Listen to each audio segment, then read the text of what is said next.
সর্বপ্রথম যে বিষয়টা আমাদের প্রয়োজন সেটা হলো দিনের শরীয়তের দিন ইসলামের শরীয়তের মোটামুটি একটা গভীর জ্ঞান অর্জন করা। এটা প্রথম কাজ। কারণ দিনই ইলম অর্জন করা ছাড়া দিনের কোনো ক্ষেত্রে আমরা কোনো অবদান রাখতে পারবো না। যে বিষয়ে আমার কোনো জ্ঞান নাই সে বিষয়ে আমি কীভাবেই বা জনসচেতনতা তৈরি করতে পারি, আর কীভাবেই বা আমি সেটা নিজে আমল করব, আর কীভাবে প্রতিষ্ঠা করব? কি সম্ভব? সম্ভব না। আমি যদি নামাজ সম্পর্কে আমার জ্ঞানই নাই কিভাবে পড়তে হয়, তাহলে আমি তো নিজেই পড়তে পারবো না ঠিক মতো। তাহলে আমি মসজিদে কিভাবে প্রতিষ্ঠাই বা করবো, কেমন করে ইমামতি করব, কেমন করে বা আমি নামাজ দেশেই বা প্রতিষ্ঠা করব? সম্ভব? তাহলে 1 নম্বর পয়েন্ট কি আসলো বলেন? দিনী ইলমের গভীরতা অর্জন করার জন্য সচেষ্ট হওয়া, চেষ্টা করা।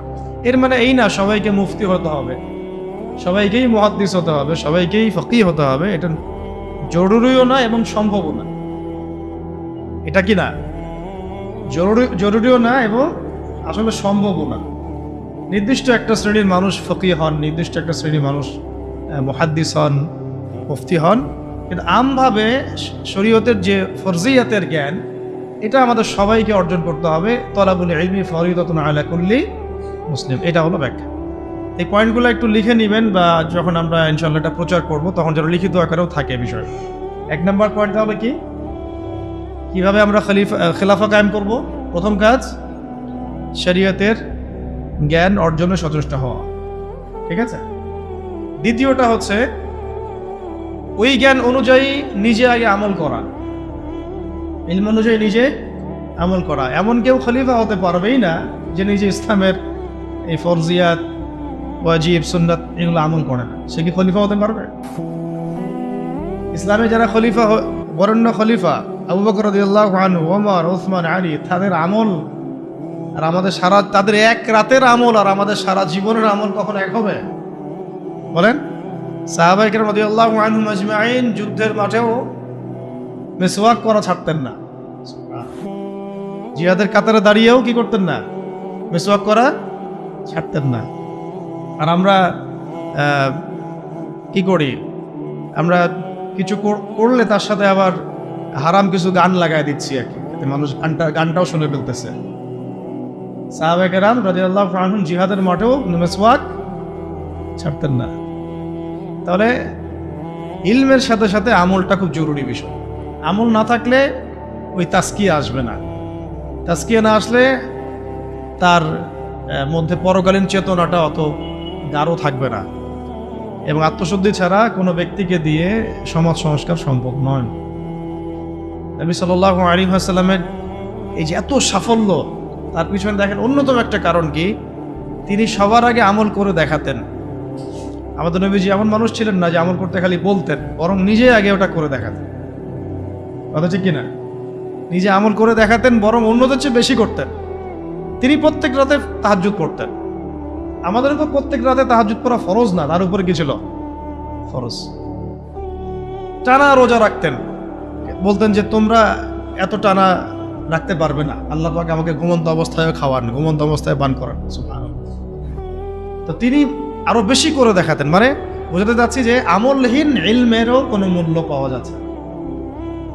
আমলবিহীন ইলম আপনার উপকার করতে পারছে না। তাহলে আমলটা বাড়াতে হবে। আল্লাহ পাক আমাদেরকে তৌফিক দান করেন। ফরজগুলো আগে পালন করা, সুন্নতের পাবন্দ হওয়া, মুস্তাহাবগুলো না ছাড়া, চেষ্টা করা না ছাড়া। 2 3 নম্বর হচ্ছে, দেখুন 3 নম্বরটা হচ্ছে নিজের পরিবারটা করা। এই ভাই একজন কথা বলেছেন একটু আগে, এটা নিয়ে একজন পরিবার গড়ার জন্য সচেষ্ট হওয়া। তবে এটা মনে করবেন না যে পরিবারের সব সদস্যই আপনার মতোই হবে, এমনটা নাও হতে পারে। এটা ক্ষেত্র বিশেষে নাও হতে পারে, হলে আলহামদুলিল্লাহ, নূরুন আলা নূর, কিন্তু নাও হতে পারে। কারণ অনেক ক্ষেত্রে দেখা গেছে যে পরিবারের লোকজন ইসলামের বিপক্ষে অবস্থান নিয়েছে। হয় নাই? নবীর ক্ষেত্রে হয় নাই? আমাদের নবীজির ক্ষেত্রে হয় নাই? আপনারা সিরাত পড়লে তাজ্জিব হয়ে যাবেন যে ইসলামের ইতিহাসে জিহাদের মাঠে সর্বপ্রথম তীর ছুঁড়েছেন যে সাহাবী, মানে প্রথম ফায়ার করেছেন, তীর ছুঁড়েছেন যে সাহাবী, তার নাম সাদ ইবনে আবি ওয়াক্কাস রাদিয়াল্লাহু আনহু। কি নাম? 10 জন সাহাবী জান্নাতের সুসংবাদ প্রাপ্ত, তার মধ্যে একজন। কি নাম বলেন? এটা জানলেন। আবার উহুদের মাঠে যে কয়েকজন কাফের আল্লাহ নবী সাল্লাল্লাহু আলাইহি ওয়াসাল্লামের উপর আঘাত করেছিল, তার মধ্যে একজন হচ্ছেন উতবা বিন আবি ওয়াক্কাস। কি নাম? আপনারা জানলে আজীব হবেন, তাজিব হবেন, তাজ্জিব হয়ে যাবেন যে উতবা বিন আবি ওয়াক্কাস এই সাদ ইবনে আবি ওয়াক্কাস রাদিয়াল্লাহু আনহুর ভাই। কি বুঝলেন? কি বুঝলেন? একজন 10 জন জান্নাতের সুসংবাদ প্রাপ্ত সাহাবীদের একজন, ইসলামের জন্য প্রথম তীর ছুঁড়েছেন কে? তার ভাই উতবা বিন আবি ওয়াক্কাস। কি করলেন ওদের যুদ্ধে? তাহলে আমরা একটা আইডিওলজি পেলাম যে সবাই এক মতাদর্শের হতে হবে, এটা জরুরি। নিজের পরিবারই হয়তো হবে না, নিজের স্ত্রীও নাও কথা শুনতে পারে, নিজের সন্তান কথা না শুনতে পারে, নিজের ভাই নাও বুঝতে পারে, আপনার ভাষা হয়তো তারা বুঝবেই না, এমনও হইতে পারে। তাই বলে আমরা তাদের উপর মেহনত করা ছাড়বো না, তাদের জন্য দোয়া করা ছাড়বো না। তাদের জন্য আমরা মেহনত করব, দোয়া করব, বুঝানোর চেষ্টা করব। কিন্তু জরুরি না যে সবাই বুঝবেই। তাহলে পরিবার গড়ার জন্য চেষ্টা করব, কিন্তু এটাও খেয়াল রাখবো যে সবার ভাগ্যে হেদায়েত নসিব না হতে পারে। এটা আল্লাহর পক্ষ থেকে আসবে, আল্লাহ পাক যাকে ইচ্ছা তাকে হেদায়েত দিতে পারে। 4 নম্বর পয়েন্টটা হচ্ছে সবার রিজিক হতে হবে হালাল। হারাম রিজিকের ব্যক্তি দিয়ে না হবে দাওয়াত, আর না জিহাদ, না খেলাফ। রিজিকে সুদ, রিজিক নোংরা, ঘুষ, দুর্নীতি, আত্মসাৎ, অন্যের সম্পদ আত্মসাৎ করছেন, নাউযুবিল্লাহ, এই বাজারে মাপে কম দিচ্ছেন, ইত্যাদি ইত্যাদি। তাহলে এই রিজিক খেয়ে কি ইলম অর্জন হবে, আর কি ইবাদত করা হবে, আর কি তাজকিয়া অর্জন হবে, এটা আপনি বুঝতে পারছেন। আর খিলাফা তো বহু দূরের কথা, তাই না? ওইটা তো চূড়ান্ত একটা স্টেজ, যে একদম বিশ্বের ক্ষমতা, রাজনৈতিক ক্ষমতা হাসিল করা। তাহলে আমাদের সব রিজিকটাকে হালাল করার চেষ্টা করতে হবে। এখন তো সুদের মাধ্যমে নোবেল পুরস্কার পায় মানুষ, তাই না? এটা তো জাতিগত অবস্থা। তাহলে আপনি রিজিক হালাল কত টাফ বুঝতে পারছেন কিনা? কত কঠিন রিজিক হালাল হওয়া। আমরা পশ্চিমাদের কাছে গ্রহণযোগ্যতার মানদণ্ড বানাচ্ছি কোনো কোনো ক্ষেত্রে, অথচ আমরা ভুলে গেলাম যে সবচেয়ে গ্রহণযোগ্য সে ব্যক্তি যে আল্লাহর কাছে গ্রহণযোগ্য। কি আশ্চর্য! অং সান সুচি নোবেল পুরস্কার পেয়েছিল, মনে আছে আপনাদের? কিসে? পিস, শান্তিতে। যার হাতে আরাকানের বহু মুসলিম এবং অমুসলিম, শুধু মুসলিম না, মুসলিম অমুসলিম বহু মানুষের রক্ত লেগে আছে। কিসে নোবেল পুরস্কার পাইছে সে? এখন যদি আমি এই পুরস্কারের মানদণ্ডে তাকে যাচাই বাছাই করা শুরু করি, তাহলে আপনি একজন জাহেলে মোরাক্কাব, এবং না আপনি দিন বুঝেন, না দুনিয়া বুঝেন, না ইহকাল বুঝেন, না পরকাল বুঝেন। তো আল্লাহ পাকের কাছে যে মাকবুল, সেই মাকবুল। আল্লাহ পাকের কাছে যে গ্রহণযোগ্য, সেই গ্রহণযোগ্য। এই গ্রহণযোগ্যতার মানদণ্ড পশ্চিমাদের দর্শন নয়, বরং কোরআন এবং হাদিসের মূলনীতির আলোকে আমাকে বুঝতে হবে যে কে আল্লাহর কাছে গ্রহণযোগ্য হতে পারে। আফসোস এই বিষয়গুলোকে কেন্দ্র করে করতেই হয় যে আমরা এই বিষয়গুলো ভুলেই গেছি। এখন আমাদের চোখ দুনিয়া ছাড়া কিছুই বোঝে না। ভাবখানা এমন যে পশ্চিমাদের কোনো গ্রহণযোগ্য ব্যক্তি বা তাদের কোনো খাদেম আমাদের ত্রাণকর্তা হয়ে আসবে, উম্মাহকে খেলাফার দিকে নিয়ে যাবে। ভাবখানা এরকম, আমাদের ভাবখানা এরকম। তো আমরা আল্লাহর বিরোধী, আল্লাহ পাকের বিধানের বিরোধী কোনো ব্যক্তিকে যদি মনে করি যে তিনি মুসা আলাইহিস সালামের ভূমিকায় এসে বনু ইসরাইলকে বাঁচায় নাজাতের পথে নিয়ে যাবে, এর চেয়ে বোকা কোনো জাতি হয়? আফসোস এগুলো আমাদের জন্যে। তো আল্লাহ পাক আমাদেরকে হক বোঝার তৌফিক দান করেন। 4 নম্বর কটা হলো? 4টা। একটা কি ছিল বলেন তো? প্রথমটা এইটুকু আলোচনা মুখস্থ করে বসা যায়, তাহলে আজকের আলোচনা সফল ইনশাআল্লাহ। শরিয়ার যত পারি গভীর জ্ঞান অর্জন করা।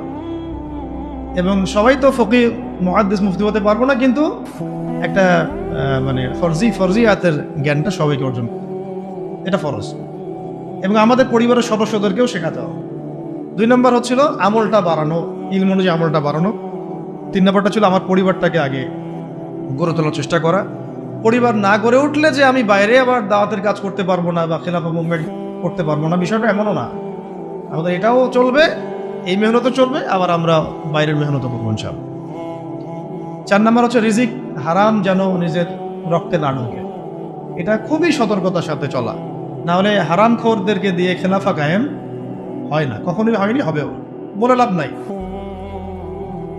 মানে যারা হারাম খাচ্ছেন, হারামের প্রতিষ্ঠা করছেন, সুদ, তারপরে ঘুষ, দুর্নীতি ইত্যাদি ইত্যাদিকে এটাকে একটা সামাজিক সংস্কৃতি বানায় ফেলেছেন, তাদেরকে দিয়ে কশিন কালেও আল্লাহ পাকের জমিনে আল্লাহ পাকের বিধান প্রতিষ্ঠা করা সম্ভব, এবং তারা সেটা করবেও না, কখন ওই চেতনাই তাদের মধ্যে আসবে না। 5 নম্বরটা হচ্ছে যে মাথার উপরে মুরব্বি রাখা, এটা মাথাটা ভালো করে ঢোকান, মাথার উপরে মুরব্বি রাখা। মুরব্বি বলতে বোঝাচ্ছি যারা শরীয়তের গভীর জ্ঞান অর্জন করেছেন, বড় বড় ওলামায়ে কেরাম, তাদের পরামর্শ নেওয়া। যে নিজেকেই মুরব্বি মনে করে সে পথভ্রষ্ট হইতে তার একদিন সময় লাগবে না। আমরা এখন অনেক ওলামায়ে কেরামের এক্সাম্পল দিতে পারবো, পাবলিকের নাম বলতে যাচ্ছি না, শুধুমাত্র নিজেকে মুরব্বি মনে করার কারণে এবং তার মাথার উপরে কোনো মুরব্বি না থাকার কারণে মুহূর্তের মধ্যেই পদস্খলিত হয়ে গেছে। এমন হচ্ছে সকালে হয়তো মুমিন ছিল, বিকালে কুফরি কথা বলে ফেলছে, বিকালে হয়তো মুমিন ছিল, সকালবেলা উঠে মুনাফিকদের পক্ষে কথা বলে ফেলছে, ইসলাম বিপক্ষে কথা বলে ফেলছে, দালালি করে ফেলছে, কারণ মুরব্বীদের সাথে মাশওয়ারা করে নাই। এই জন্যে, আর এটা হলো তাদের কথা বললাম যারা মানে ফান্ডামেন্টাল আলেম, এরকম অনেকেই এরকম পরিস্থিতির শিকার হয়ে গেছে। আর আমরা যারা আলেম না, জেনারেল শিক্ষিত মানুষ বা শরিয়াত অত বুঝি না, তারা যদি মুরব্বি মেনে না চলে আমাদের কি অবস্থা হয়ে যাবে। তো এখন এখানে আমি চলমান প্রেক্ষাপটে একটা খালি আফসোসের কথা বলি, শোনেন, অনেক কিছুই হলো, অনেক কিছুই হচ্ছে, আবার অনেক কিছু হবে, তাই না? কিন্তু যারা এখানে নেতৃত্ব দিচ্ছেন বা লিডিং রোল প্লে করছেন, তাদের মাথার উপরে কোন কোন মুরব্বীদেরকে তারা রেখেছেন, এটা আমি জানতে চাই। কোন কোন বরেণ্য বিদগ্ধ ওলামায়ে কেরাম আর মুরব্বীদের সাথে মাশওয়ারা করে আপনারা কাজ করছেন, এটা জানার আমার খুব ইচ্ছা। যদি করেন আলহামদুলিল্লাহ, যদি না করেন তাহলে এটা খুবই গলত একটা কাজ আছে। উচিত ছিল বরেণ্য ওলামায়ে কেরামদের সাথে পরামর্শ করা। ওলামায়ে কেরাম আপনার ঘরের দরজার সামনে যাবেন না, তো আপনাকে আসতে হবে ওলামায়ে কেরামের দরবারের সামনে। জ্ঞান কারো কাছে হেঁটে হেঁটে যায় না, আপনাকে জ্ঞানের কাছে আসতে হবে। আর বরেণ্য ওলামায়ে কেরামদেরকে ফেসবুকে পাবেন না তো এইভাবে। ফেসবুক, ইউটিউবে খালি সার্চ মারলেই তো হবে না যে কাদের ওয়াজ মানুষ বেশি শোনে আর কাকে মানুষ বেশি বড় আলেম মনে করে। নো, আপনাকে দেখতে হবে যে আলেমরা কাকে আলেম মনে করে, আমজনগণ কাকে আলেম মনে করে, এটা বড় কথা না। আমজনগণ যদি আলেম মনে করে ভোটাভুটি হয়, তাহলে আমি তো কালকে প্রেসিডেন্ট হইতেও পারি, আল্লাহ যদি চান। বা আরো অনেকে আছে, আজারি ভাই আছে, আমাদের আরো অনেক ভাই আছে, ভোটাভুটি নিলে তো তারাও ভালোই করবে, খারাপ হবে না, তাই না? জনপ্রিয়তা আছে, এটা সত্য মিথ্যার মানদণ্ড না। এই জনপ্রিয়তা হক আর বাতিলের মানদণ্ড কোশ্চিন গেলেও না। আপনারা দেখবেন ওলামায়ে কেরাম কাকে হক মনে করেন, ওলামায়ে কেরাম কার কাছে ইলম নিতে যান, ওলামায়ে কেরাম না কার পিছনে ছুটতেছেন, ওইটা আপনি ফলো করুন। সাধারণ আমভাবে মানুষ পঙ্গপালের মতো কাকে ফলো করতেছে, কাকে হিরো মনে করতেছে, কাকে বড় সেলিব্রিটি মনে করতেছে, this is not the big deal. এটা বড় কথা। এটা ভালো হতে পারে, তার জন্য কল্যাণকর হতে পারে, আবার ফিতনাও হতে পারে। ইসলামিক ক্ষেত্রেও, রাজনৈতিক ক্ষেত্রেও এবং সামাজিক ক্ষেত্রেও অনেক বিষয়ের সিদ্ধান্ত গৃহীত হচ্ছে ফেসবুকের মাধ্যমে। ফেসবুকে একটা হাইপ তুলে দেন, দেখা যাবে মানুষ দেখা যাচ্ছে ওইটাকে নিয়ে সারাদিন বসে আছে, ঘুরে ফিরে ওইটা সামনে আসতেছে, এটা নিয়ে সবাই লেখালেখি করতেছে, পরে ওইটার আলোকে একটা সিদ্ধান্ত বাস্তবায়ন হয়ে গেল। সুবহানাল্লাহ, সুবহানাল্লাহ, কি জাহালাত, কি ফিতনা। কেন জাহালাত ফিতনা বলছি? একটা এক্সাম্পল দিলে বুঝবেন, একটা খালি এক্সাম্পল দিব। মনে করেন এটা উমর রাদিয়াল্লাহু আনহুর শাসন, একটু মনোযোগ ধরে রাখেন। কার শাসন? উমর রাদিয়াল্লাহু আনহুর শাসনে যারা জনগণ তারা সবাই সাহাবী না?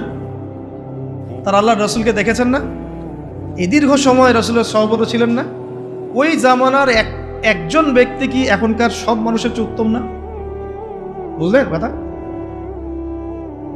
কিন্তু উমর রাদিয়াল্লাহু আনহু সমস্ত সাহাবীদের সাথে এই তথাকথিত গণতান্ত্রিক পদ্ধতিতে মাশওয়ারা করতেন না। মাশওয়ারা করার জন্য ওই সাহাবীদের মধ্যেও বাছাইকৃত একটা প্যানেল ছিল তার, যেটাকে বলা হতো মজলিসে শুরা। কি বলা হতো? মজলিসে শুরা। তার মধ্যে বড় বড় বরেণ্য সাহাবী ছিলেন। আলী রাদিয়াল্লাহু আনহু ছিলেন, উসমান রাদিয়াল্লাহু আনহু ছিলেন, তালহা রাদিয়াল্লাহু আনহু ছিলেন, আব্দুর রহমান বিন আউফ ছিলেন রাদিয়াল্লাহু আনহু, আর কি জুবাইর ইবনে আওয়াম রাদিয়াল্লাহু আনহু ছিলেন। এরকম প্রায় 10 জন 15 জন সাহাবীর একটা প্যানেল ছিল। দেখেন, সাহাবীদের যুগেও তিনি বাছাইকৃত মানুষদের সাথে মাশওয়ারা করে সিদ্ধান্ত নিতেন। আমি কি পয়েন্ট বোঝাতে পারছি? সাহাবীদের যুগেও তিনি বাছাইকৃত সাহাবীদের সাথে মাশওয়ারা করে সিদ্ধান্ত নিয়ে রাষ্ট্র পরিচালনা করতেন। আর আমরা ফেসবুকের হাইপ থেকে সিদ্ধান্ত নেই। ফেসবুকে কাকে মানুষ হিরো মনে করছে, কাকে কার ভিউজ বেশি, কার ফলোয়ার্স বেশি, কে কোন হাইপে চলছে ইত্যাদি। আউযুবিল্লাহি মিন যালিক।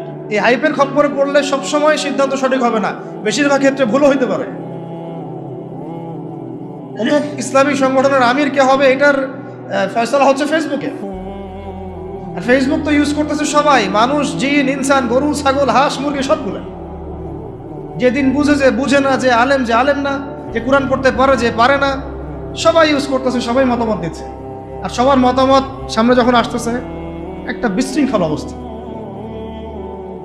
একটা এক্সাম্পল দিলাম। উমর রাদিয়াল্লাহু আনহু সমস্ত সাহাবীদের মধ্যে থেকে বাছাইকৃত সাহাবীদেরকে নিয়ে মজলিসে শুরার মধ্য দিয়ে সিদ্ধান্ত নিয়ে রাষ্ট্র চালিয়েছেন বলেই তো ওই যুগটাকে বলি আমরা সোনালী যুগ। ওই জামানায় যদি ফেসবুক থাকতো তাহলে অবস্থা খারাপ ছিল।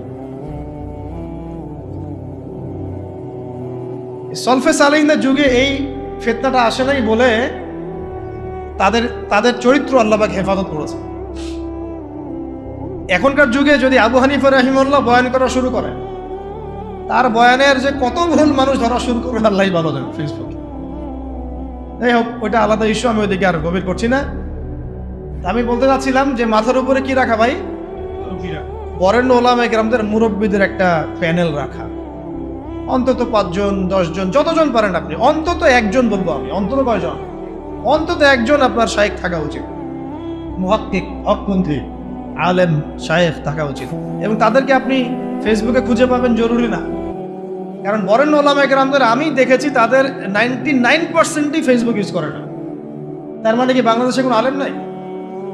ফেসবুকে ঢুকলে তো আপনি যাদেরকে দেখছেন এরা বাদ দিয়ে কি বাংলাদেশে কোনো আলেম নাই? মুহাক্কিক ওলামায়ে কেরাম যারা আল্লাহর ওলি টাইপের মানুষ, তাদের কারোরই ফেসবুক অ্যাকাউন্ট নাই। আমি কারো ফেসবুক অ্যাকাউন্ট দেখিনি তাদের। তাহলে আমরা কিসের মানদণ্ডে কি ফয়সালা করতেছি আসলে? এখন এই মানুষগুলো কি আমার দরজায় হেঁটে হেঁটে আসবেন, না আমাদেরকে তাদের কাছে যেতে হবে? তো কই আমরা জাতিগত সিদ্ধান্ত নেওয়ার সময় কই গেলাম, কই যাচ্ছি, কোথায়? বরং খোঁজারও তো চেষ্টা করছেন। আমাকে বলেন, একটা দলিল দেই। ওই যে মূসা আলাইহিস সালাম যখন জানলেন যে তার চেয়ে একজন জ্ঞানী মানুষ আছে, মনে আছে? আল্লাহ পাক তাকে জানালেন যে তুমি সবচেয়ে জ্ঞানী মানুষ নও পৃথিবীতে, তোমার চেয়ে একজন জ্ঞানী মানুষ আছে, তার নাম খিদির। তার নাম কি? খিজির আলাইহিস সালাম। তো মূসা আলাইহিস সালাম কি বললেন যে তাকে আমার কাছে আল্লাহ পাঠায় দেন, তো আমি তার কাছ থেকে মাশওয়ারা নেই, পরামর্শ নেই। বরং বললেন যে আল্লাহ ওয়াইজ ক্বালা মূসা লিফাতাহু লা আবরাহু হাত্তা আবলুগা মাজমাআল বাহরাইন আও আমদিয়া হুকুবা। সুবহানাল্লাহ, কি চমৎকার আয়াত, কি চমৎকার আয়াত! আমি বুঝাতে পারবো না আয়াতের ব্যাখ্যাটা আপনাদেরকে। যখন মূসা আলাইহিস সালাম জানলেন যে তার চেয়েও একজন জ্ঞানী মানুষ, মুহাক্কিক একজন মানুষ আছেন, আল্লাহর ওলি আছেন, হ্যাঁ, তখন তিনি বললেন ওয়াইজ ক্বালা মূসা বলল লিফাতাহু, তার সাথে একজন যুবক ছেলে ছিলেন, ইউশা বিন নুন। তো তাকে বললেন যে লা আবরাহু, আমরা ক্লান্ত হব না, ক্ষান্ত হব না, হাত্তা আবলুগা মাজমাআল বাহরাইন, যতক্ষণ আমরা 2 সাগরের মিলনস্থলে পৌঁছাচ্ছি। আও আমদিয়া হুকুবা, না পৌঁছাতে যদি যুগ যুগ লেগে যায় আমি হাঁটবো, তবু আমি তাকে চাই। সুবহানাল্লাহ, সুবহানাল্লাহ। আল্লাহ পাক বলেছিলেন যে তাকে পাবা 2 সাগরের মিলনস্থলে। কথা পাবা 2 সাগরের মিলনস্থলে, মাজমাউল বাহরাইন। মূসা আলাইহিস সালাম বলেন যুগ যুগ যদি হাঁটতেও হয় হুকুবা শব্দ শোনেন নাই? 80 হুকবা জাহান্নামে থাকতে হবে নামাজ নামাজ না পড়লে। হুকবা মানে একটা লম্বা সময় বোঝানো হয়। প্রয়োজনে আমি যুগ যুগ চলতে থাকবো, তবুও ওই মানুষের সহবত আমি চাই, ক্ষান্ত আমি হব না। সাথে নিলেন একজনকে, চলো। এই যে হাঁটা শুরু করলেন, চলতে চলতে চলতে চলতে কত বছর হাঁটতে হয়েছে আল্লাহ ভালো জানে। ওই সময় তো আর ফ্লাইট ছিল না যে একেবারে ল্যান্ড করে ফেললাম। হ্যাঁ, তো এখানে দেখেন একটা বিষয় খেয়াল রাখেন, খেয়াল করেন যে জ্ঞানের কাছে যেতে হয়েছে, জ্ঞান হেঁটে হেঁটে তার কাছে আসে নাই।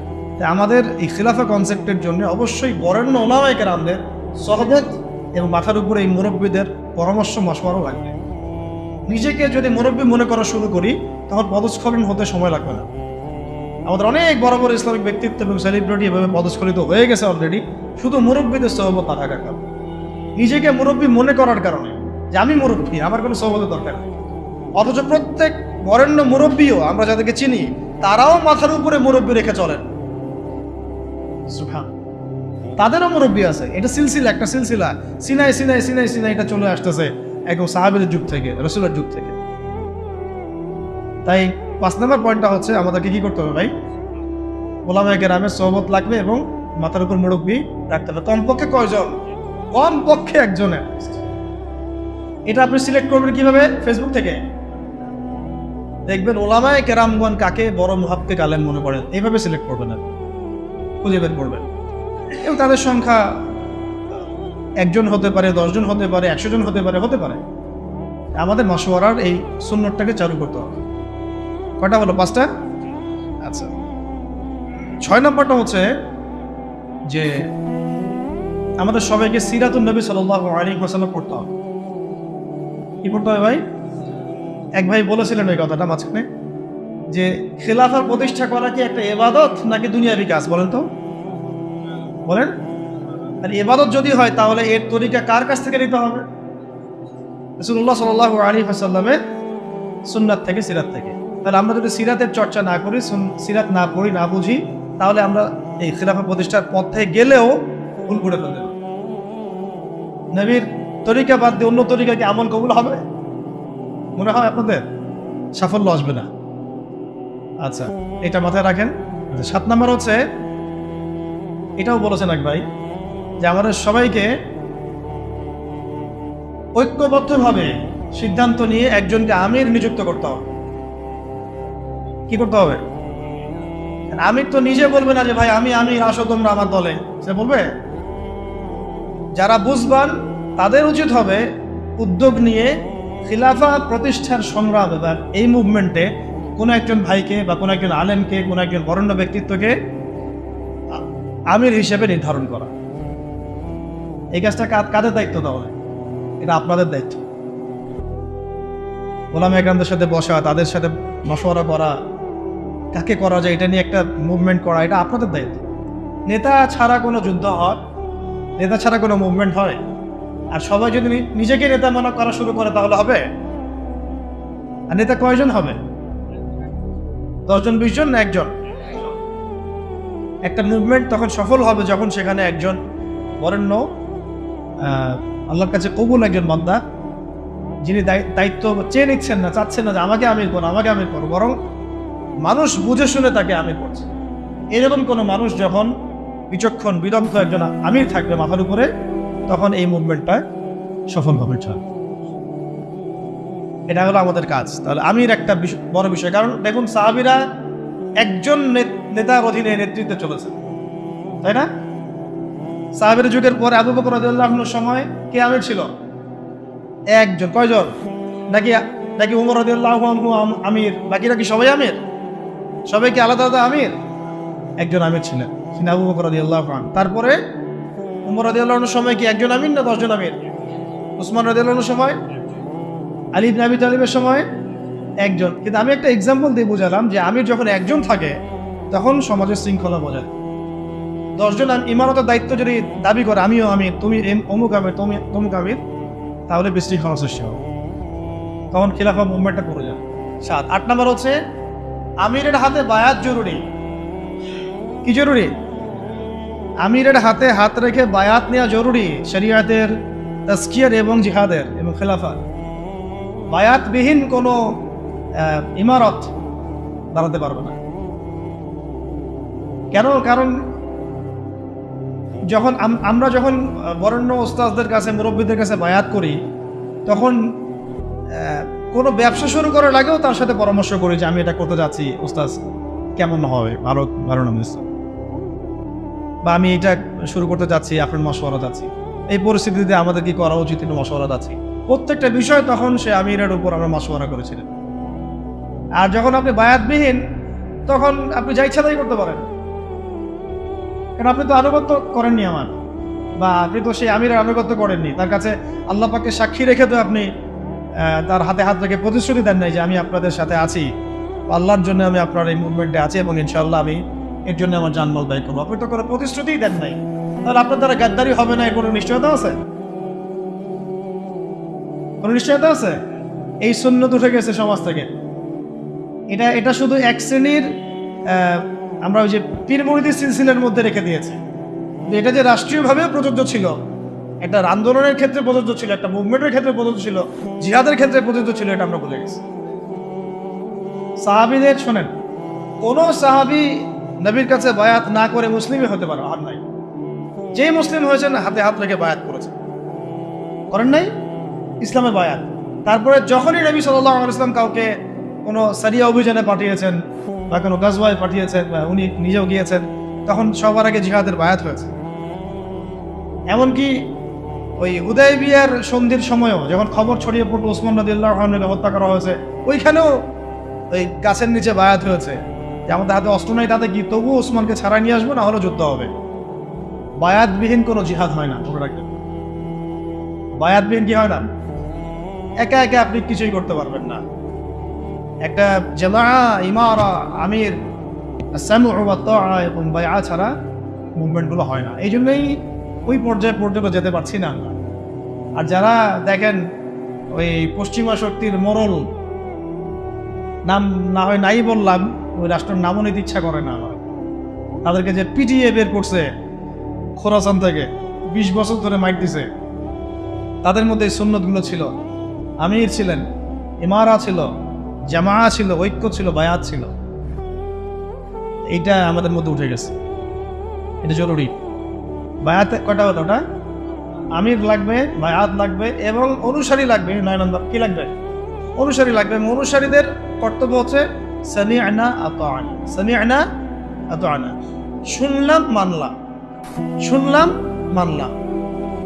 হ্যাঁ, যদি আমিরের মধ্যে এমন কিছু দেখা যায় যে সে সরাসরি কোরআন সুন্নাহর বিরোধী কোনো কাজ করছে, তখন আপনার ওই কথার উপর কোনো ইয়া নাই, আপনাকে শুনতে হবে না, মানতে হবে না, তখন এটা নাই।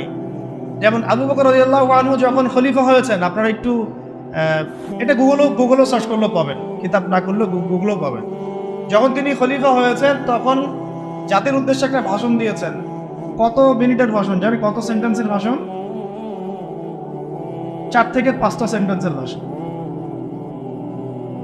পুরো জাতির উদ্দেশ্যে ভাষণ দিচ্ছেন খলিফা হওয়ার পরে। কত সেন্টেন্সে? 4 থেকে 5টা বাক্যের ভাষণ। আর কোন জাতি চিন্তা করেন, আর কত মানে বড় আল্লাহর ওলি তিনি, এটাও চিন্তা করেন। আবু বকর রাদিয়াল্লাহু আনহু বলছেন যে আমি তোমাদের মধ্যে সর্বশ্রেষ্ঠ মানুষ নই, মানে আমি মনে করি না যে আমি তোমাদের মধ্যে সর্বশ্রেষ্ঠ মানুষ, কিন্তু আমাকে তোমাদের মানে আপনাদের পক্ষ থেকে এই দায়িত্ব দেওয়া হয়েছে। 1 নম্বর সেন্টেন্স শেষ। 2 নম্বর হচ্ছে আসিদকু আমানা ওয়াল কাযিবু খিয়ানা, সত্য এবং সত্যবাদিতা হচ্ছে আমানত, এবং মিথ্যা, এই যে প্রতারণা, মিথ্যা, এগুলো হচ্ছে খিয়ানত। 2টা সেন্টেন্স, ঠিক আছে? দাঈফুম মিনকুম কাওয়িউন ইনদি হাত্তা আখুযা হাক্কা লাহু ইনশাআল্লাহ। তোমাদের মধ্যে যারা দুর্বল তারাই আমার কাছে সবচেয়ে বেশি শক্তিশালী। হ্যাঁ, তোমাদের মধ্যে যারা দুর্বল তারা আমার কাছে সবচেয়ে বেশি শক্তিশালী, যতক্ষণ পর্যন্ত মানে আমি তোমাদের হকটা আদায় না করছি। আর কাওয়িউন ফিকুম মিনকুম দাঈফুন ইনদি হাত্তা আখুযা হাক্কা মিনহু ইনশাআল্লাহ। আর তোমাদের মধ্যে যারা শক্তিশালী মনে করো তারাই আমার কাছে দুর্বল, যতক্ষণ না তোমাদের কাছ থেকে আমি গরিবের হকটা আদায় না করছি। চিন্তা করুন, ভাষণ দেখছেন? কটা সেন্টেন্স হলো? আরেকটা হচ্ছে 5 নম্বর হচ্ছে যে আল্লাহ পাক ওই জাতিকে সম্মানিত করেন যে জাতি জিহাদের পথ বেছে নিয়েছে, আর যখন কোনো জাতি জিহাদের রাস্তা ছেড়ে দেয় আল্লাহ পাক তখন তাকে অসম্মানিত করেন। কত নম্বর সেন্টেন্স? 5। আর 6 নম্বর একটা সেন্টেন্স ছিল, হ্যাঁ মনে পড়ছে, যে আর কোনো জাতি তখনই ধ্বংস হয় যখন তার মধ্যে অশ্লীলতা ছড়িয়ে পড়ে। কুমু লিস-সালাতি ইয়ারহামুকুমুল্লাহ, সালাতের জন্য দাঁড়াও, আল্লাহ তোমাদের প্রতি রহম করুন। শেষ ভাষণ জুমার আগে হয়েছে, এটা জুমার নামাজের আগে। এটা বুঝতে পারছেন? তো আমির যেমন লাগবে এরকম অনুসারে ডাকবে। আরেকটা কথা মাঝখানে স্কিপ হয়ে গেছে, উনি বলেছিলেন যে আমি তোমাদেরকে যতক্ষণ পর্যন্ত আল্লাহ এবং তার রাসূলের দিকে চালাই ততক্ষণ তোমরা আমার আনুগত্য করবে। আমি তোমাদেরকে যতক্ষণ পর্যন্ত আল্লাহ এবং তার রাসূলের দিকে চালাই ততক্ষণ তোমরা আমার কি করবে? আনুগত্য করবে। আর আমি যদি তোমাদেরকে আল্লাহ এবং তার রাসূলের দিকে না চালাই, ঠিক আছে, আমি যদি তোমাদেরকে আল্লাহ এবং তার রাসূলের দিকে না চালাই তাহলে ফালা তাআতা লি আলাইকুম, আমার উপরে তোমাদের কোনো আনুগত্য নেই। তবে কি সামান্য বিষয়েই যে তার আনুগত্য ছেড়ে দিতে হবে এমন না, তাকে নসিহত করতে হবে, পরামর্শ দিতে হবে, সংশোধনের চেষ্টা করতে হবে, ধৈর্য ধরতে হবে। 10 নম্বর পয়েন্টটা হচ্ছে যে সূরা ভিত্তিক সিদ্ধান্ত নেওয়া। কি করা? মজলিসে সূরা ভিত্তিক সিদ্ধান্ত নেওয়া। একটু আগে একটা কথা বলে এক্সাম্পল দিয়েছিলাম, ওমর রাদিয়াল্লাহু আনহু, তার একটা সূরা প্যানেল ছিল না? এই সূরা প্যানেল থেকে সিদ্ধান্ত গৃহীত হতো, তারপর এটা পুরো জনগণের উপরে বাস্তবায়িত। কথা বুঝতে পারছেন? তাই আমাদেরকেও ওইভাবেই একটা প্রত্যেকটা ক্ষেত্রে একটা সূরা কমিটি থাকতে হবে যারা মাশওয়ারা করে পরামর্শের মধ্য দিয়ে সিদ্ধান্ত নেবে। এটা একটা যেহেতু রাষ্ট্রীয় ব্যাপার, এটা বিভিন্ন স্তরে স্তরে ভাগ হতে পারে। যেমন কেন্দ্রীয় একটা সূরা কমিটি, সূরা সদস্য, জেলাভিত্তিক সূরা সদস্য, থানাভিত্তিক সূরা সদস্য, এভাবে হয়তো একটা চেইন অফ কমান্ড থাকতে পারে, কিন্তু মূল সূরা থাকবে একটা কেন্দ্রীয়। এখান থেকেই সব কিছু ফয়সালা হচ্ছে। আপনারা কি জানেন যে বর্তমান বিশ্ব যে চলতেছে এই তাগুতি বিধান দিয়ে, শয়তানি বিধান দিয়ে, এরও একটা সূরা পরিষদ আছে? হ্যাঁ, ওটা কি? জাতিসংঘ। হ্যাঁ, এটা জাতিসংঘ চাচা বুঝতে পারছে। অবাক হইলাম। জাতিসংঘ না, জাতিসংঘের সাধারণ পরিষদ না, কিন্তু জাতিসংঘের সিকিউরিটি কাউন্সিল। দুটা ওখানে প্যানেল আছে, কিন্তু একটা সাধারণ পরিষদ, একটা হচ্ছে কি সিকিউরিটি কাউন্সিল। সিকিউরিটি কাউন্সিল থেকে সিদ্ধান্ত গৃহীত হয় যে কি হবে না হবে, কোন খোদায় কি করব। কারণ সব যত শয়তানির গোড়া এখন ওই পশ্চিমার মধ্যে, ওই জায়গাতে তারা এগুলা মাথা কাটায় কি করবে না করবে, কোথায় কি। শোনেন, এটা তো কিছুই না, বাংলাদেশ তো ছোট রাষ্ট্র একটা, দুর্বলই বলা যায় বিশ্বের প্রেক্ষাপটে। আরবের 8-10টা রাষ্ট্রকে 2-3 বছর 4 বছরের ব্যবধানে আরব বসন্তের স্লোগান দিয়ে পুরাই চেঞ্জ করে ফেলে দিছে। এটা এমন এক দাজ্জালীয় শক্তি। দাজ্জাল তো মানুষের রূপে আসে নাই, অনুসারী তো ওরা তৈরি করে রেখে দিছে। আপনারা হাদিস পড়েন, আমরাও পড়ি। আগে একভাবে বুঝতাম, যতদিন যাচ্ছে আল্লাহ পাক অন্যভাবে বোঝার তৌফিক দিচ্ছেন, আলহামদুলিল্লাহ। দাজ্জাল যে সারা বিশ্ব চষে বেড়াবে, ও কি সারা বিশ্বের প্রত্যেক গ্রামে গ্রামে হেঁটে হেঁটে বেড়াবে, নাকি অনুসারী দিয়ে শাসন করাবে? কমন সেন্স না? সব জায়গায় যে ওকে প্রত্যেকটা নূরপুরে ওকে আসতে হবে ও শাসন প্রতিষ্ঠা করার জন্য? ওর কোনো এজেন্ট থাকলেই যথেষ্ট। আবার ভালো দিক দিয়ে দেখেন, ওমর রাদিয়াল্লাহু আনহু খেলাফতের সময় তিনি কি পুরো বিশ্বের সব জায়গায় ঘুরে ঘুরে বেরিয়ে শাসন করেছেন? তিনি ছিলেন মদিনায়, চেইন অফ কমান্ড। তার অনুসারী সাহাবায়ে কেরাম রাদিয়াল্লাহু আনহুম তারা বিভিন্ন জায়গায় তাদের কাজ করছেন, ইসলামের কাজ করছেন। এটাই তো মানে স্ট্র্যাটেজি হয়। দাজ্জাল আসে নাই, বের হয়নি, তো কি হয়েছে? ওর অনুসারী তো অ্যাক্টিভ সময়। তো 10 নম্বরটা বলছিলাম কি ভাই, আমাদের মজলিস সূরাভিত্তিক সিদ্ধান্ত নিতে হবে। সূরাভিত্তিক সিদ্ধান্ত ছাড়া আমরা আগাতে পারবো না। এবং এটা এই সূরা সদস্য আপনি নির্ধারণ করবেন কিসের ভিত্তিতে? টাকা পয়সা, ইলম, আমল, তাজকিয়া, পরহেজগারিতা এবং তার বিচক্ষণতা, প্রজ্ঞা, এগুলোর ভিত্তিতে এটা বিচার করা হয়। এখানে একজন ব্যক্তি থাকতে পারেন যার বয়স 20 বছর, এমন ব্যক্তিও মজলিসে শুরায় থাকতে পারে তার যদি জ্ঞান প্রজ্ঞা বিচক্ষণতা থাকে কোনো সমস্যা নাই, আমল থাকে। আবার এমন একজন ব্যক্তি যার বয়স 50, 60, 70 তিনিও থাকতে পারেন। এটা সিদ্ধান্ত টাকা পয়সা পদ পদবি ক্ষমতার ভিত্তিতে হবে না, যেটা আমাদের এখানে সুন্নত হয়ে গেছে নাউযুবিল্লাহ। আপনারা কি জানেন ওমর রাদিয়াল্লাহু আনহু যুগে তিনি একজনকে খুব কাছে রাখতেন, এক সাহাবীকে, যদিও তার বয়স তখন অনেক কম ছিল, মানে কম বলতে মোটামুটি কম ছিল। তার নাম আব্দুল্লাহ বিন আব্বাস রাদিয়াল্লাহু আনহু। আব্দুল্লাহ বিন আব্বাস রাদিয়াল্লাহু আনহু আল্লাহ নবী সাল্লাল্লাহু আলাইহি ওয়াসাল্লামের চাচাতো ভাই। তার বয়স কিন্তু অন্য সাহাবীদের চেয়ে বেশি ছিল না, তিনি তাকে কাছে রাখতেন। কারণ কি জানেন? কারণ নবীজি সাল্লাল্লাহু আলাইহি ওয়াসাল্লাম তারই চাচাতো ভাইয়ের বুকে মাথায় হাত রেখে একটা দোয়া করে দিয়েছিলেন। আমাদের নবীজি একদিন রাত্রেবেলা উঠে ইস্তেঞ্জা করতে গিয়েছেন, বের হয়ে দেখেন যে কেউ একজন তার জন্য অজুর পানি রেখে দিছে। ঠিক আছে, তো নবীজি অবাক হয়ে গেছেন যে কে পানি রাখছে এখানে আমার জন্য। আব্দুল্লাহ বিন আব্বাস রাদিয়াল্লাহু আনহু বললেন যে আমি রাখছি। ছোট তখন তিনি 10, 12, 14 বছর বয়স।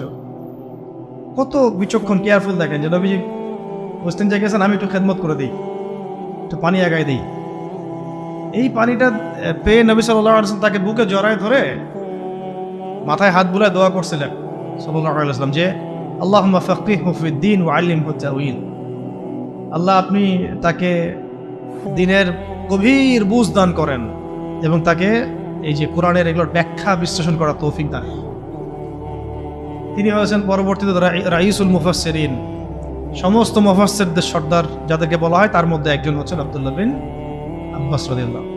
তার বয়স তখন কম, তারপরেও উমর রাদিয়াল্লাহু আনহু তাকে কাছে বসা রাখতেন, পরামর্শ নিতেন, আয়াতের ব্যাখ্যা জানতে চাইতেন। উমর রাদিয়াল্লাহু আনহু কি কম জানেন? হ্যাঁ, উমর রাদিয়াল্লাহু আনহু কি কম জানেন? তারপরেও তিনি তাকে এইভাবে খাতির যত্ন করতেন, যাতে যদি কোনো ভুল কিছু না হয়, মানে ভুল কিছু যেন না হয় তার কাছ থেকে জেনে নেওয়া, যদিও তার বয়স কম। আর এখন তো মানে আহলুল ইলমদেরকে মূল্যায়নই করেন না আপনারা। হুজুররা কোথায় ছিল? বক্তব্যটা এরকম, হুজুরদের দিয়ে কি হবে? হুজুরদের সাথে এসবের কি সম্পর্ক? রাজনীতির সাথে হুজুরের কি সম্পর্ক? ওখানে আমরা যাব কেন? তাদের কাছে মাশওয়ারা নিব কেন? আমরা কি কম বুঝি? আমাদের মাশওয়ারা দেওয়ার জন্য জাতিসংঘ আছে, হ্যাঁ, ইসরায়েল আছে, আমেরিকা আছে, পশ্চিমা বিশ্ব আছে। আমরা IMF থেকে লোন নিয়ে আসবো, জাকাতের কি দরকার আছে? হুজুররা বললেই হবে? ভাবখানা এরকম আর কি। এই জন্য এই জাতির এই দুর্দশা আছে। আল্লাহ পাক যেন যারা বুঝে নাই, মানে যারা এখন বর্তমান, তাদেরকে যেন বোঝার তৌফিক দান করে। আমরা দোয়া করবো সবার জন্য। আমরা কারো দুশ্মনী কারোর সাথে আমাদের নাই, কিন্তু আমরা হকের পক্ষে থাকবো সবসময়, বাতিলের বিপক্ষে থাকবো সবসময়। আমরা মাজলুমের পক্ষে থাকবো এবং জালেমের বিপক্ষে, সে যেই হোক না কেন, হুয়েভার হি ইজ, আমরা মাজলুমের পক্ষে, জালেমের, সোজা কথা, সে যেই হোক। সূরা থাকতে হবে এবং সূরার মধ্যে এভাবে বিচক্ষণ জ্ঞানী ব্যক্তিদেরকে স্থান দিয়ে আমাদেরকে চলতে হবে, মাশওয়ারা করে। আরও আছে, আত্মশুদ্ধি অর্জন করার জন্য সাহাবীরা কি করতেন? সবসময় নবীর কাছে গিয়ে পড়ে থাকতেন। খেয়াল করেন নাই? যখন একটু ফুরসত পেতেন কাজকর্ম শেষ, মসজিদে নবীর কাছে কথা শুনতেন, বসতেন, যোগাযোগ রাখতেন। আমাদের ওলামায়ে কেরামদের সাথে কানেকশনই বা কোথায়? কানেকশন উঠে গেছে না এখন খুব বেশি, কানেকশন ফোনে। আর এটা নিয়ে আমি আরেকটা লেকচার দিব ইনশাআল্লাহ, যে এটা কি পরিমাণ ফিতনা একটা জগৎ। এ কারো চরিত্র নষ্ট করতে বাকি রাখবে না এবং দুশ্চরিত্র ব্যক্তিকে গাছে উঠাইতেও বাকি রাখবে না। হককে বাতিল বানায় ফেলতে পারে, বাতিলকে হক বানায় ফেলতে পারে। এতটাই ফিতনাময়। তো আমাদের মুরব্বীদের সাথে সোহবতের সাথে সাথে তাসকিয়া, আত্মশুদ্ধি অর্জন করার চেষ্টা করতে হবে। এর জন্য ওলামায়ে কেরাম বলেন পরকালের ফিকির করা, মৌতের কথা স্মরণ করা, বেশি বেশি জিকির করা, কোরআন তেলাওয়াত বাড়ায় দেওয়া, তারপরে মুরব্বীদের সাথে দেখা সাক্ষাৎ করা, আলেমদের সাথে যোগাযোগ রাখা। যখনই মনটা একটু দুনিয়াবি ভাব আসতেছে তখনই চলে যাওয়া, যে ওস্তাদ আসলে মনটার মধ্যে অস্থিরতা কাজ করতেছে, মনে হচ্ছে ঈমান কমে যাচ্ছে, আমল কমে যাচ্ছে, পরামর্শ দেন। এইভাবে অস্থির থাকা। হুযায়ফা রাদিয়াল্লাহু আনহুর ঘটনা মনে আছে না? উনি মনে করছিলেন যে একদিন আমি কি মুনাফিক হয়ে গেলাম কিনা, আল্লাহ নবীর কাছে গিয়ে বসলে জান্নাত জাহান্নাম মনে হয় চোখে দেখতেছি, বাসায় গেলে মনে হয় যে দুনিয়ার কাজে ঢুকে গেছে। মনে আছে না হাদিসটা? ফাজাইল আমল বইয়ে তো আছে। তো তখন তারা দৌড় দিয়ে আবার নবীর কাছে আসলেন, ইয়া রাসূলুল্লাহ, বাসায় গেলে এমন লাগে, আপনার কাছে থাকলে এমন লাগে। নবীজি বললেন যে এটা স্বাভাবিক, কারণ তোমরা যদি সবসময় ওই একই হালতেই থাকতা তাহলে তো তোমরা ফেরেশতা হয়ে যাইতা। এই যে ওনাদের ফিকির যে কি হলো, আমি কি মুনাফেক হয়ে গেলাম কিনা, এটা যোগাযোগটা রাখা। এবং আমি বারবার একটা কথা বলতেছি, জ্ঞান আপনার ঘরের দরজা আসবে না, আপনাকে জ্ঞানের কাছে যাইতে হবে, খুঁজে বের করতে হবে এবং আল্লাহর কাছে কান্নাকাটি করে দোয়া করতে হবে যে আল্লাহ আমাকে সেরকম মুহাক্কিক আলেম, ওইরকম মুহাক্কিক আল্লাহর ওলির সোহবত আল্লাহ তুমি নসিব করো, ওই রকম মানুষদের পরামর্শ নিয়ে চলার তৌফিক দান করো। ঠিক আছে, কটা হচ্ছে আজকে? আচ্ছা, এবার আসি, এগুলো একটু স্ট্রং, একটা বলে শেষ করতেছে। 12 নম্বর হচ্ছে শারীরিক এবং মানসিকভাবে শক্তিশালী হওয়া। কি ঘুম আসলে একটা কাজ করেন, জায়গা পরিবর্তন করেন। এটা কিন্তু ঘুম চলে যাওয়ার একটা সুন্নাত, জায়গা পরিবর্তন করলে ঘুম চলে যাবে। 12 না, এটা শারীরিক মানসিক দুই দিক থেকেই শক্তিশালী হওয়ার চেষ্টা করা। কারণ ইসলামের সুন্নত এটা নয় যে আমি গিয়ে মায়ের খাবো। জিহাদের মাঠে সাহাবীরা কখনো এই উদ্দেশ্যে যান নাই যে গেছি আমাকে মারো আমি শহীদ হয়ে যাবো, এইভাবে যান নাই তারা কখনো। বরং গিয়েছেন এই উদ্দেশ্যে যে আমি কাফেরের গর্দান উড়াই দিব। এবং সেই প্রস্তুতি, সেই প্রিপারেশন, সেই ফিজিক্যাল স্ট্রেংথ, তার প্রশিক্ষণ, এদাত, এগুলো তাদের ছিল। ওইটা এমন যুগ ছিল যখন প্রত্যেক ঘরে ঘরে জন্ম থেকেই মানুষ এগুলো শিখত। তীর নিক্ষেপ করা, তরোয়াল চালানো, কুস্তি ইত্যাদি ইত্যাদি, এগুলো জন্ম ছোটবেলা থেকেই মানুষ এগুলো শিখত। এখন তো এটা মানে সব ঘরে ঘরে নাই, আলাদা করে আমরা প্রশাসনিক বাহিনী তৈরি করেছে। এটা হচ্ছে জনগণকে নিরস্ত্রীকরণ করে দেওয়ার একটা প্রক্রিয়া। কিন্তু যাদেরকে প্রশিক্ষিত করছি তারা আবার পশ্চিমাদের দাসত্ব করতেছে, ওদের সেবার রসে বসে আছে। একটা জাতিসংঘের মিশনকে তারা মনে করতেছে জান্নাতের টিকিট পেয়ে গেছে, নাউযুবিল্লাহি মিন যালিক, তাই না? একটা মিশনের জন্য আপনি কোনো ক্ষেত্রে মুজাহিদ ভাইয়ের বুকে গুলি চালাই দিচ্ছেন। আল্লাহ পাক আপনাদেরকে বোঝার তৌফিক দান করেন। এটাকে ইদাআত বলে, শরীয়তের ভাষায় কি বলে? ইদাআত মানে হচ্ছে মানে শারীরিক মানসিকভাবে শক্তিশালী হওয়ার চেষ্টা করা। অ্যাটলিস্ট আপনার ফিজিক্যাল এক্সারসাইজগুলো করা, মার্শাল আর্টস শেখা, বা তারপরে সেলফ ডিফেন্স শেখা।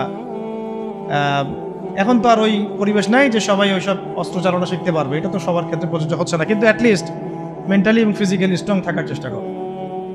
কারণ এটা সুন্নত নয় যে আমি গিয়ে মায়ের খেয়ে চলে আসবো।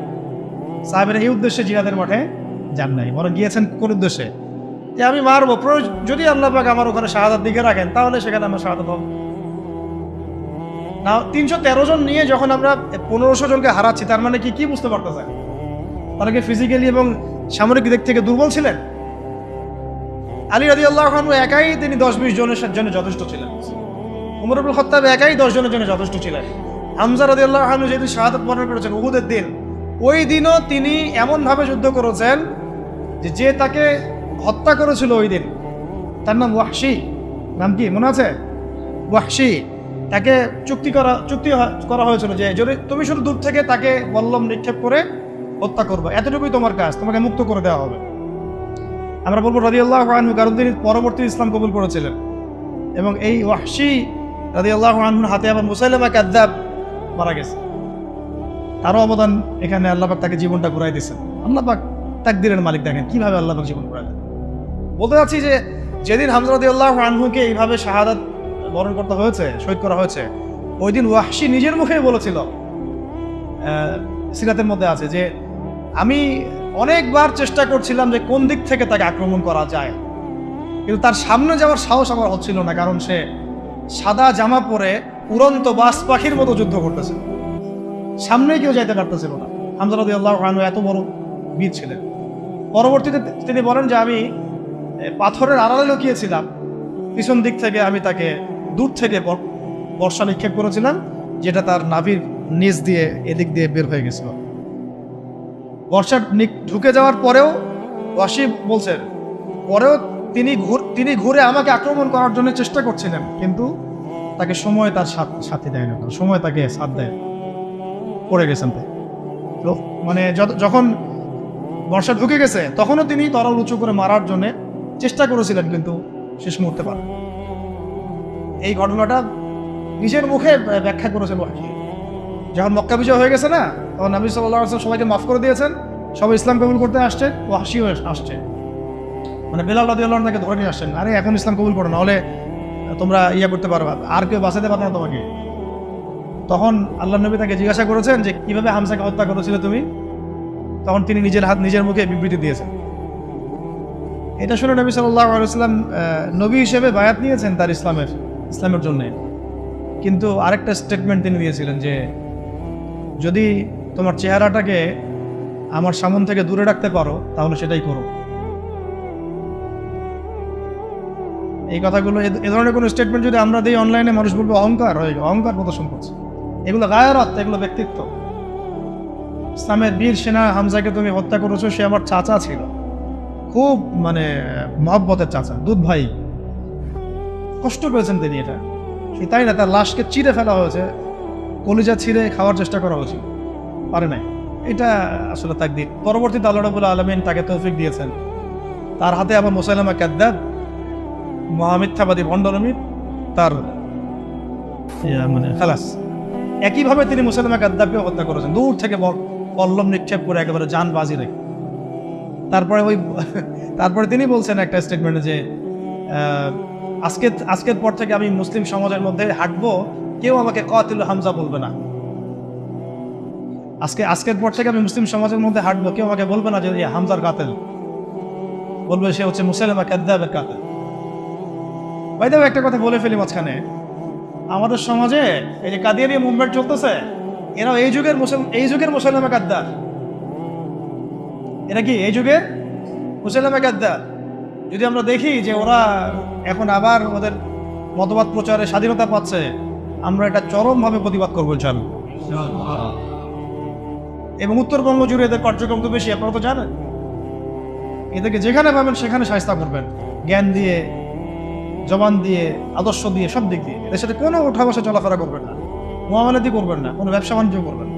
13 নম্বরটা নোট করেন, সেটা হচ্ছে ওই যে এক ভাই বলেছিলেন যে জনসচেতনতা তৈরি করা খুবই ইম্পর্টেন্ট টপিক, এটা পয়েন্ট। কারণ বাংলাদেশের মানুষ নামাজ বুঝে, খেলাফত বুঝে না। বাংলাদেশের মানুষ রোজা রাখা ফরজ বুঝে, ইসলামিক খেলাফা, শরিয়া, আইন এগুলো বুঝে না, তাই না বিষয়টা? বাংলাদেশের মানুষ কোনো ক্ষেত্রে এখন পর্দাও বুঝতেছে, পর্দা করা উচিত, ফরজ, যাকাত দেওয়া উচিত। ইসলামী শাসন কায়েমের বিষয়টা তারা বুঝে না। বরং তাদের মধ্যে অনেক সন্দেহ কাজ করে যে আসলে এটা করলে আবার মানে পশ্চিমারা আমাদের উপর তেড়ে আসবে কিনা, আমাদের স্বাধীনতা হস্তক্ষেপ করবে কিনা, তাই না?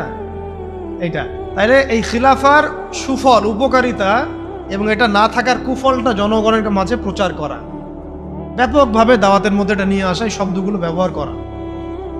এবং এর বাইরে বিপরীতে যে তাগুতি সিস্টেম, যে এই যে so called democracy, so called secularism, communism, so called nationalism, এগুলো যেভাবে আমাদের ক্ষতি করতেছে, ইসলামের শরীয়তের পথে বাধা হয়ে দাঁড়াচ্ছে, এটা মানুষের সামনে স্পষ্ট করার। মানে এক কথা পয়েন্ট হচ্ছে জনসচেতনতা তৈরি করা, খেলাফার পক্ষে জনসচেতনতা তৈরি করা। ওটা হলো 13। 14 হচ্ছে অমুসলিমদেরকে বোঝানো, অমুসলিম ভাই বোনদেরকেও এটা বোঝানো বা জানানো যে খিলাফার আন্ডারে তারাই সবচেয়ে বেশি সিকিউর থাকতে পারবে। কারণ একটা প্রশ্ন ওঠে খেলাফার কথা আসলে, যে খেলাফা হলে কি এটা মৌলবাদী রাষ্ট্র হয়ে যাবে কিনা, হিন্দুদের উপর অত্যাচার হবে কিনা, এই হবে কিনা, সেই হবে কিনা। এটা সম্পূর্ণ একটা মিথ্যা বানোয়াট বোগাস কথা। উমর রাদিয়াল্লাহু আনহু খেলাফত কালে কোনো অমুসলিমের উপরে যাররা পরিমাণ কোনো অত্যাচার হয়েছে? বরং আমরা দেখি এখনকার গণতান্ত্রিক সিস্টেমগুলোতে এগুলো হচ্ছে, এবং এই ইস্যুগুলোকে মানুষ রাজনৈতিক হাতিয়ার বানাচ্ছে না, সুবিধা হাসিলের জন্য ইস্যু সৃষ্টি করতেছে। বাংলাদেশে, আল্লাহ না করুক, বাংলাদেশে যদি কেউ চক্রান্ত করে, আল্লাহ পাক এইসব চক্রান্ত থেকে আমাদেরকে হেফাজত করেন, দোয়া করি, যে এই হিন্দু ভাই বোনদেরকে যদি কিছু মানুষ আঘাত করা শুরু করে, তাহলে বাংলাদেশের প্রতি সবার আগে কে তেড়ে আসবে বলেন তো দেখি? ওকে বসে থাকবে? আমরা না হয় আমাদের ভাইদেরকে ফিলিস্তিনে মারলে আগাই না, সিরিয়াতে মারলে আগাই না, আগাইতে পারি না, পাশের দেশ আরাকানে মারলেও আমরা আগাইতে অনেকে পারি না। তাই বলে কি খ্রিস্টানরা পারে না, চাইনিজরা পারে না, ইন্ডিয়ানরা পারে না? ওরা কিন্তু ঠিকই আসবে। আপনি বাংলাদেশের মাটিতে যদি কোনো আমেরিকানকে কখনো মারতেন বা মারেন, না উজুবিল্লাহ, না এটা করতে বলতেছি না, তাহলে দেখবেন পুরো শক্তি নিয়ে এসে আপনাকে হামলা করবে না? কোন ইহুদিকে যদি আপনি বাংলাদেশে হত্যা করেন, তাহলে পুরা ইসরায়েল আপনার বিরুদ্ধে যুদ্ধ ঘোষণা করবে না? কিন্তু মুসলিমদেরকে সারা বিশ্বে মেরে ফেললে আমরা ওইটা করতে পারি না, বা ওইটার চেতনা আমাদের মধ্যে কাজ করে না। তো এইটা আমি পয়েন্টটা এখান থেকে বলতে চাইলাম যে হিন্দু ভাই বোনদের উপর যদি কেউ অত্যাচার করে, তখন কিন্তু এটাকে একটা বড় গ্লোবাল ইস্যু বানায় পার্শ্ববর্তী যে হিন্দু রাষ্ট্রগুলো আমাদের আশপাশে আছে সবাই এখানে হস্তক্ষেপ করার চেষ্টা করবে। তখন গৃহযুদ্ধ লাগাই দেওয়ার চেষ্টা করবে, ওই যে গুজরাটের মতো, হায়দ্রাবাদের মতো। আর গৃহযুদ্ধ যেখানেই লাগবে সেখানেই যে রাষ্ট্র আসবে তার নাম হলো আমেরিকা। যেখানেই দেখবে যে গৃহযুদ্ধের মতো করে পরিবেশ, ও আসে বলবে যে আমার এখানে শান্তি কায়েম করতে হবে, গণতন্ত্র কায়েম করতে হবে, তাই আসছি আর কি। তখন আরেক নতুন সিরিয়ার জন্ম হইতে পারে, নাউযুবিল্লাহ। এটা না হোক, আমরা তাই দোয়া করি, কিন্তু এটা একটা ইন্টারপ্রিটেশন যেটা হয়েছে বিশ্বে, এরকম ঘটনা কিন্তু ঘটেছে। এর আলোকে, অভিজ্ঞতার আলোকে কথাটা বললাম যে অমুসলিম ভাই বোনদেরকে এটা নিশ্চিত করা, বোঝানো যে খিলাফা রাষ্ট্র কোনো মৌলবাদী কনসেপ্ট না, মানে ওদের ওদের বক্তব্য অনুযায়ী এটার মধ্যে প্রত্যেক অমুসলিমের অধিকার শতভাগ নিশ্চিত থাকবে, বরং বর্তমান প্রচলিত পদ্ধতি চাইতে বেশি থাকবে।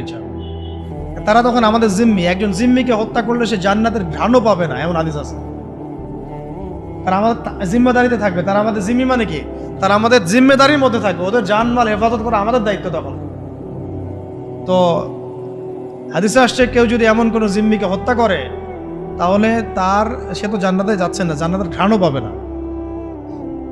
তাহলে এটা কঠিন না? তো এই সচেতনতা তৈরি করা এটা খুব ইম্পর্টেন্ট একটা কাজ। তাই একজন বললেই হবে না, আপনাদের সবাইকে এখন থেকে কথার মধ্যে এই বিষয়গুলো আনতে হবে যে শুধুমাত্র নামাজ, রোজা, হজ, জাকাত এই বিষয়গুলোই ইসলাম নয়, বরং ইসলামিক শাসন প্রতিষ্ঠা করার জন্য আমাদের চেষ্টা করতে হবে। ইসলামী ল, ইসলামী শরিয়া আইন, ইসলামিক খেলাফা কনসেপ্ট, এই কনসেপ্টটা সবাইকে বুঝানো। আমি খুব আশা করেছিলাম যে এই ধাক্কায় হয়তো ইসলামী খেলাফতের দিকে হয়তো আমরা একটু মুভ করতে পারতে পারি, কিন্তু আবারও হতাশ হলাম, চরমভাবে হতাশ হলাম। আমরা দেখলাম যে মাজলুমের বিজয় হলো, জালেমের পতন হলো, এরকম করে আমরা দেখলাম। ইতিহাসে হয়েছে, ফেরাউন ধ্বংস হয়েছে, নমরুদ ধ্বংস হয়েছে, কিন্তু আমরা যেন ওই ফেরাউনের কবল থেকে নিষ্কৃতিপ্রাপ্ত ওই উদ্ধত বনু ইসরায়েলের মতো হয়ে না যায় আবার। বুঝতে পারছেন কথা? ফেরাউনের কবল থেকে মুক্তি পাওয়ার মাত্র 40 দিনের মাথায় বনু ইসরায়েল বাছুর পূজা শুরু করছিল। কতদিনের মাথায়? আর আমরা তো 40 দিন লাগে নাই, 7 দিনের মাথায় আমরা মাশাআল্লাহ ট্রান্সজেন্ডার, সুদ, পশ্চিমাদের দাস, এমন কিছু মানুষকে আমরা আমাদের মাথার উপরে নিয়ে চলে আসলাম। আল্লাহ আমাদেরকে বোঝার তৌফিক দান। এখন আমরা আশা করছিলাম যে এই মুভমেন্টগুলোর মধ্য দিয়ে হয়তোবা, যেহেতু এখানে ওলামায়ে কেরামরা সম্পৃক্ত ছিলেন, বড় বড় সংগঠনগুলো সক্রিয় অংশগ্রহণ করেছেন, কেউ বলেছেন, কেউ লিখেছেন ইত্যাদি, এবং ছাত্র জনতা সবাই আমভাবে ছিলেন, হয়তোবা তাদেরকে বোঝানো যাবে যে ইসলামিক বিষয়গুলো বাস্তবায়ন করা এটাই মুখ্যম সময়। কিন্তু আমরা আবারও হতাশ হলাম আর কি। জানি না ভবিষ্যতে কী হবে, তবে আমার আশঙ্কা যে খিলাফা স্টেট এভাবে বাস্তবায়িত হবে না। কারণ ওই কনসেপ্টটা, এই প্রজন্ম অনেক কিছু করছে, সাহসিকতা দেখাচ্ছে, ওদের মধ্যে উদ্যম আছে, সাহস আছে, জীবন দেওয়ার মানসিকতা আছে, কিন্তু ওদেরকে আমরা তাওহীদ বুঝাইতে পারতেছি না, তাই না? ওরা দেশপ্রেমে করতেছে, জালেমের বিরুদ্ধে দাঁড়াচ্ছে, জালেমের বিরুদ্ধে দাঁড়ায় গেছে, তারা দেশপ্রেমের চেতনায় লালন করতেছে, অন্যায় সহ্য করতেছে না, সাহস দেখাচ্ছে, ওদের বুদ্ধি আছে, ওদের মাশাআল্লাহ ওদের ডেডিকেশন আছে, সব কিছু আছে। তাওহীদ বুঝাতে পারছি না আমরা যে এই কাজগুলো করতে হবে আল্লাহর জমিনে, আল্লাহর হুকুম কায়েমের জন্যে, আল্লাহর জমিনে গণতন্ত্র কায়েম করার জন্য না, আল্লাহর জমিনে এই তথাকথিত জাতীয়তাবাদ আর ধর্মনিরপেক্ষতা কায়েম করার জন্য না। এই ডেডিকেশনগুলোই দরকার আমাদের আল্লাহর জমিনে খিলাফা কায়েম করার জন্য। এই মেসেজটা আমরা ইয়াং জেনারেশনকে দিতে চাই বা দেওয়া উচিত। এইটার জন্য আমাদের সবার কথা বলা উচিত, কারণ আমার বিশ্বাস এদেরকে তারা হবে ইনশাআল্লাহ। যা তারা করে দেখিয়েছে, আমাদের বিশ্বাস এই জেনারেশনকে দিয়ে হবে ইনশাআল্লাহ সবার। তবে তাদেরকে তো ছোটবেলা থেকে এইসব বোঝানো হয়নি, পড়ানো হয়নি, জানানো হয়নি, তারা তো ওই ধাঁচে বড় হয়ে ওঠে নাই। একটা হাদিস মনে রাখবেন, তাহলে আপনাদেরকে এটা বুঝতে সুবিধা হবে। একজন ব্যক্তি এসে জিজ্ঞাসা করেছিলেন, এই হাদিসটা দিয়ে দিই অনলাইনে, যে ইয়া রাসূলুল্লাহ সাল্লাল্লাহু আলাইহি ওয়াসাল্লাম, কে শহীদ, কে? একজন বলছেন, ইয়া রাসূলুল্লাহ, একজন ব্যক্তি যুদ্ধে গিয়েছে জাতির জন্যে, একজন গিয়েছে বীরত্ব প্রদর্শনের জন্যে, একজন গিয়েছে বাহবা পাওয়ার জন্যে, কে শহীদ?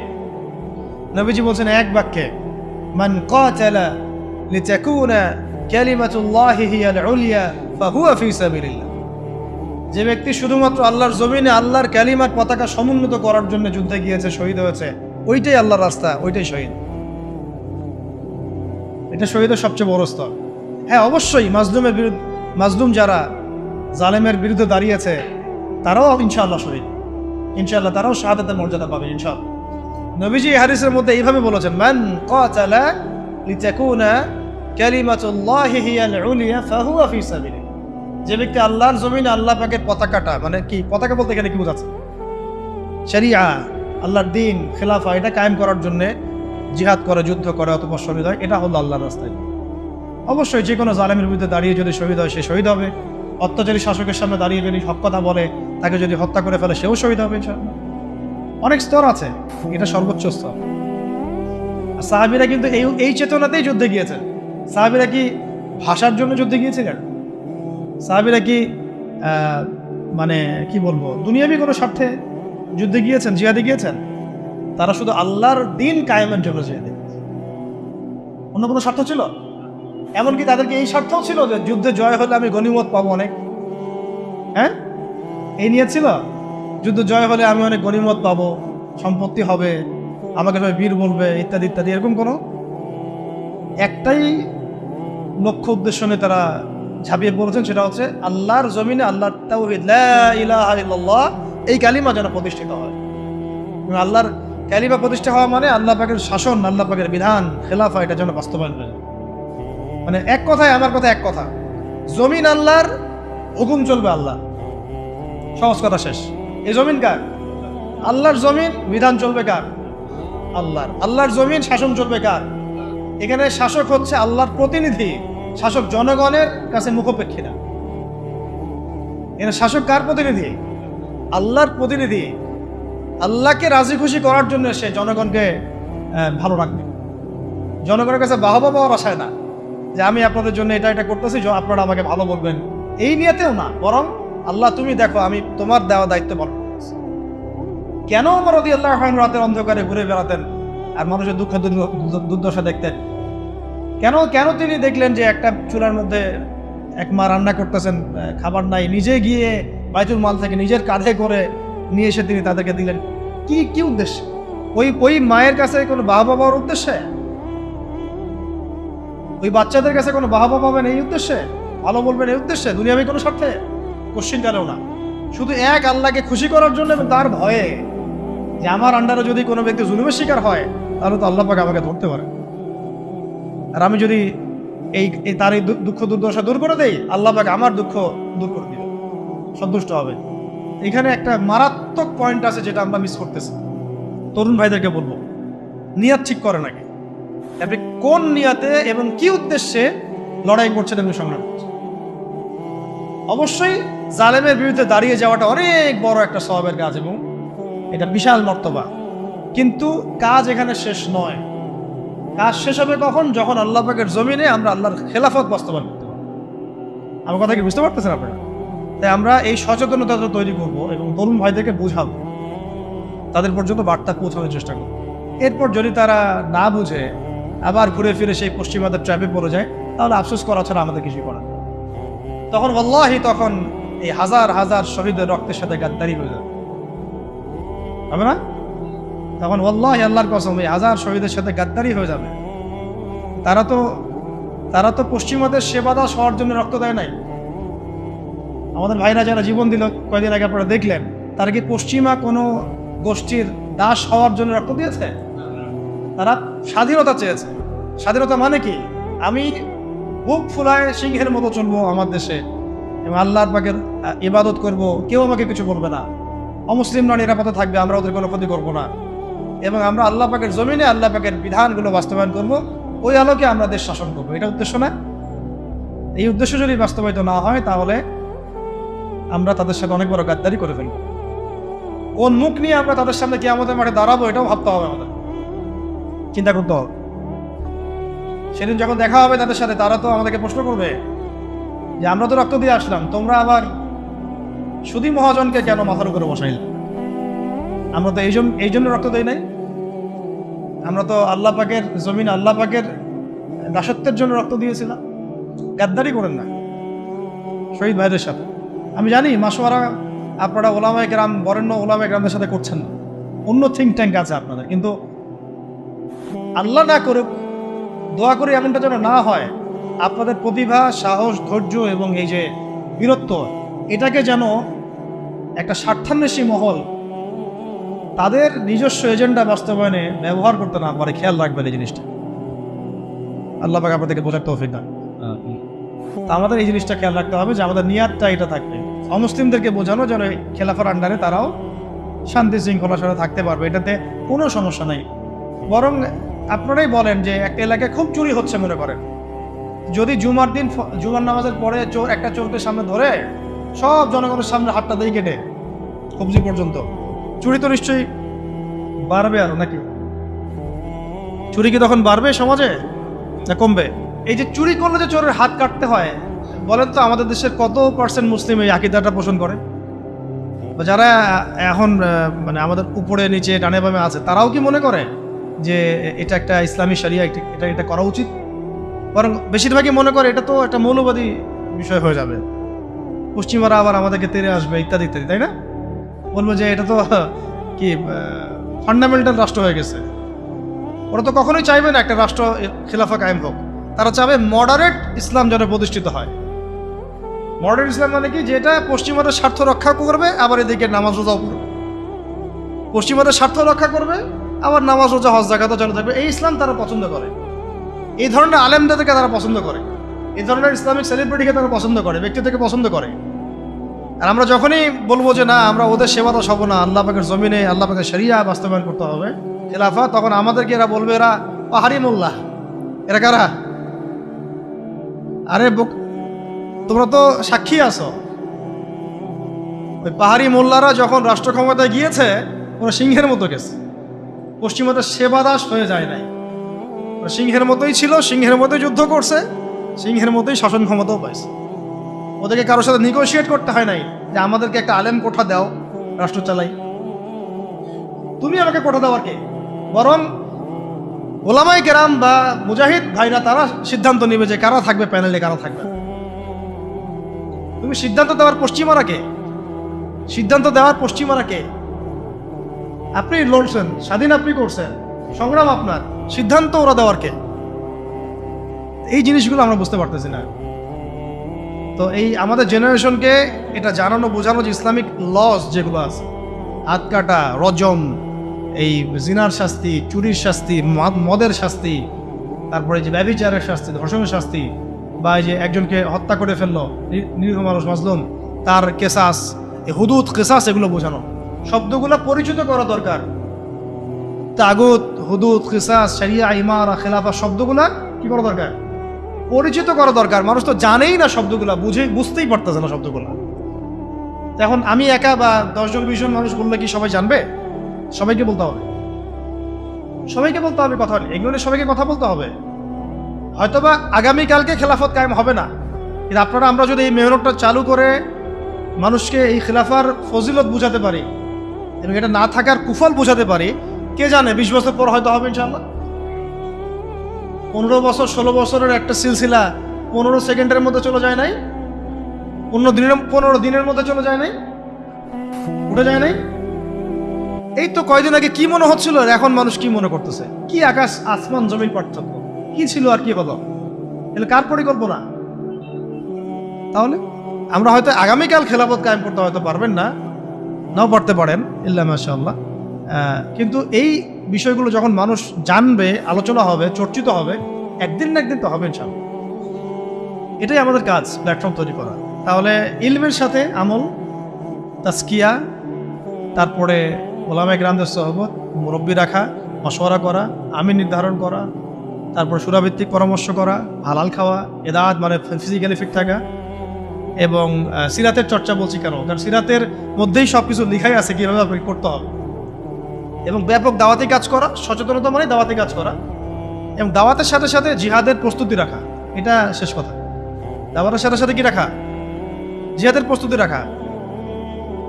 দেখেন শেষ কথা, এগুলা শেষের দিকে কথা, যে মক্কায় হচ্ছিল না, সাহাবীরা আবিসিনিয়া চলে গেলেন, নবীজি তায়েফে গেলেন, কে জানতো যে মদিনা থেকে 6 জন ব্যক্তি আসবেন, সেখানে আবার ইসলাম পৌঁছাবে, সেখানে ইসলামিক রাষ্ট্র কায়েম হবে? কে জানতো? কেউ জানতো? দেখেন, দাওয়াতের মধ্য দিয়ে ইসলামিক রাষ্ট্রটা কায়েম হয়েছে, আর ওইটা একটা ইমারা প্রতিষ্ঠা হয়েছে।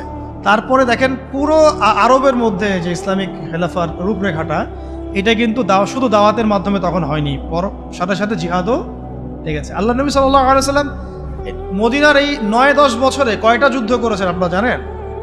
81টা বা 87টা, এরকম আর কি পরিসংখ্যান। নিজে করেছেন, নিজে। আমি সিরাত পড়েছি এবং সিরাতের আমি খুব ভালো স্টুডেন্ট, এবং আল্লাহর রহমতে আমরা সিরাত পড়াচ্ছি অনেক মানুষকে, আলহামদুলিল্লাহ। সিরাতটাকে আমি খুব গভীরভাবে পড়ার চেষ্টা করি, কারণ এখানেই সলিউশনগুলো দেয়া আছে। প্রতি 1 থেকে 1.5 মাসেই যুদ্ধ হয়েছে, যুদ্ধের উপর যুদ্ধ।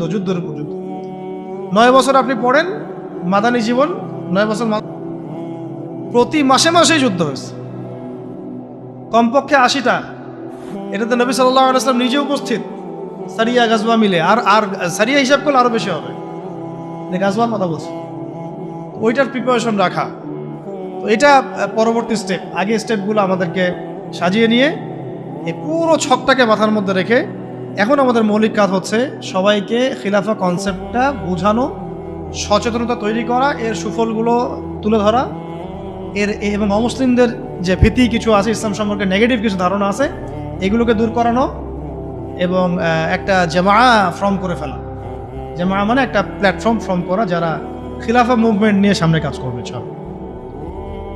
এবং এটা অবশ্যই মুরব্বীদের পরামর্শে, সুরাভিত্তিক, এবং যারা যারা যারা এখানে নিজে জানমাল উৎসর্গ করার জন্য প্রস্তুত থাকবেন, তাদেরকে অবশ্যই জ্ঞানী হতে হবে, আমলদার হতে হবে, তাসকিয়া অর্জন করবেন, এবং ধৈর্য ধরবেন। কি করবেন? ধৈর্য ধরবেন। এটা একদিনের কোনো মেহনত না, একদিনে হবে না। যেটা একদিনে হয় সেটা একদিনই টেকে, এটা মেহনত করে অর্জিত হয় সেটা অনেক দিন টিকে ইনশাআল্লাহ।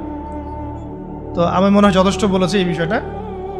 আজকে এইগুলো আমি স্কিপ করলাম, ইনশাআল্লাহ অন্য কোনো সপ্তাহে আমরা দার্সে এগুলো আলোচনা, এই প্রশ্নগুলোর উত্তর দিয়ে দেবো ইনশাআল্লাহ তাআলা।